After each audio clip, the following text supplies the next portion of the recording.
diganti oleh Yang Berhormat Puchong. Sila. Terima kasih Tan Sri Speaker. Tan Sri Speaker, sebelum daripada itu, bolehkah saya berujar berkenangan merit bil ini? Tuan Speaker buat keputusan, kena pegang kepada keputusan itu. Jangan lari sini, lari sana. Ya, Bagi tahu terang-terang, adakah keputusan itu masih berkuat kuasa? berkuat kuasa. Berkuat kuasa Setuju. tapi tidak ada tindakan diambil, Tuan Speaker. Apa punya kuat kuasa ini? Lepas ni kita kuat kuasa. Tan Sri Datuk- Speaker, ada Datuk permohonan. Speaker, Ada Datuk Speaker, permohonan. set the time back to 5. Pasal tadi bukan ucapan Tidak tu, dia mengapa. tengah jelaskan, tanya. Masih. Masih Speaker.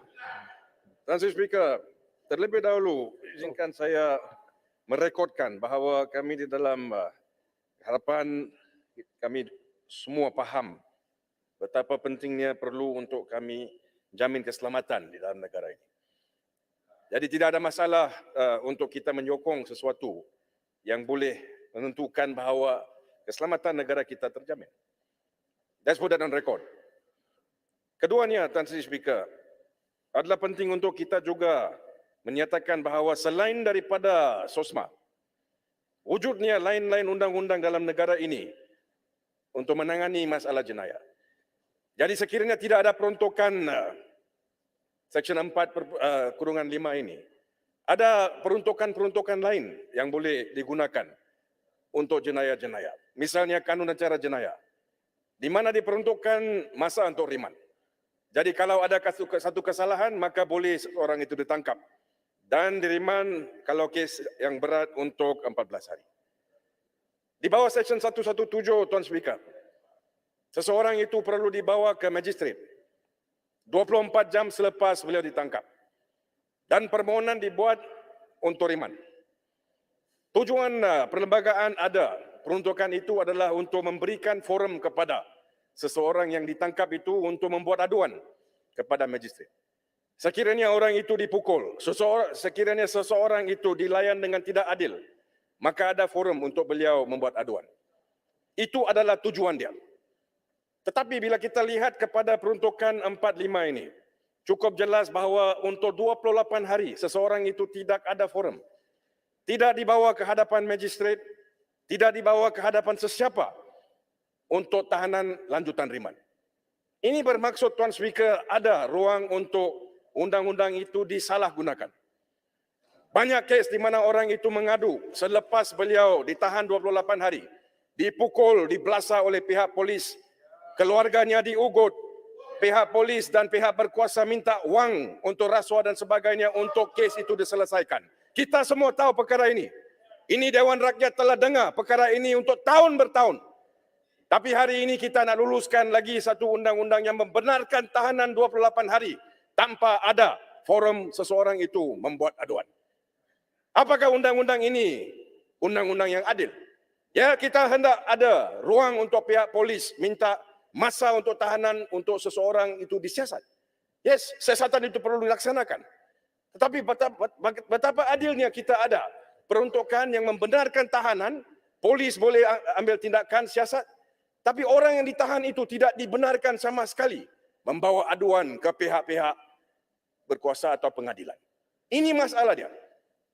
Dan Tuan Speaker, saya sebut tadi pada awalnya, apakah alasan sebenarnya undang-undang ini ataupun usul ini perlu diluluskan?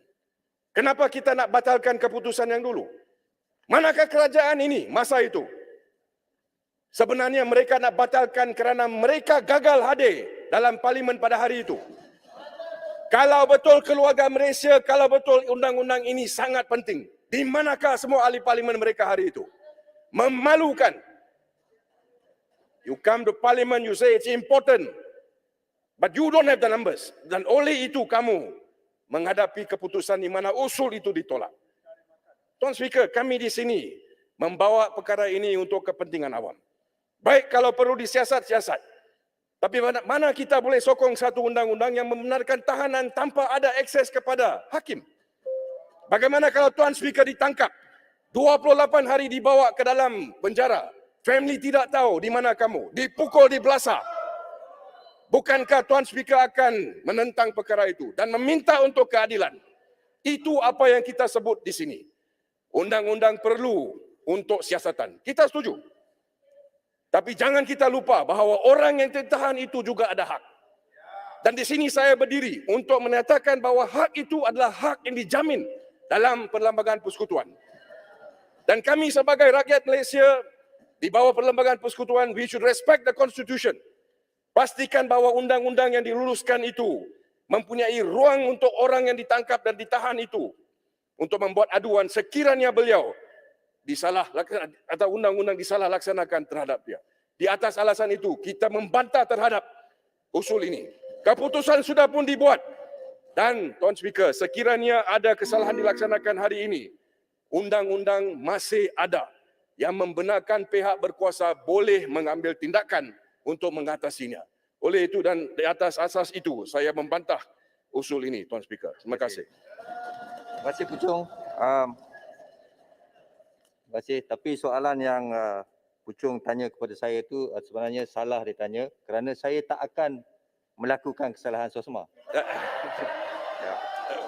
Kalau Itulah yang kita takut. yang Yang tak Muhammad lakukan jemput. kesalahan Kalau- ditahan. Yang Muhammad Jempul, silakan. Bismillahirrahmanirrahim. speaker jangan Kalau sombong tengok sangat. video Tan Sri Hat sebelum pilihan raya mungkin kena Kalau ada Salam keputusan sejahtera. politik mengenakan Salam speaker, keluarga Malaysia. Terima kasih. kalau speaker tak faham sejarah tanah air setelah Terima kasih. merdeka, saya rasa duka cita. I believe you understand. You are simplifying matters. Jawab Speaker dia. yang tak lakukan Jawab. kesalahan akan ditahan di bawah Okey, sosbah. yang Muhammad- Itulah kejaliman dia. Meskipun saya Assalamualaikum. sebagai ahli parlimen takkan dirampas. Tapi kemarin dirampas. Ha? Undang-undang ni kita tahulah. Jawab Untuk jemput, kepentingan silakan. semasa. Kalau ikut video Tan Sri Hat sebelum pilihan raya tu boleh kena tu. Assalamualaikum. Masa. Timbalan speaker, saya beritahu nak speaker, saya bagi tahu ada anggota Jawab Jempul. Okey. Panas ni, panas. Jawab Jempul, silakan. ada polis pun ditahan di bawah SOSMA. Rahmatullahi wabarakatuh. Terima kasih Tuan yang